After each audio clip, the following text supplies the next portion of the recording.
दरबार बा गुंजत जय जयकार बा मैया से कामनी के सजल दरबार बा।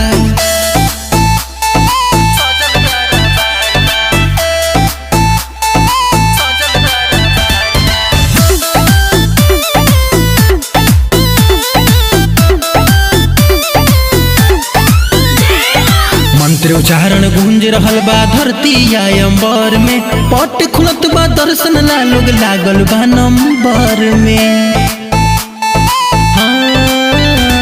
असकामनी माँ के माया के हर घर में छाया सालों भर महिमा मंडन कई के जुड़वा लकाया।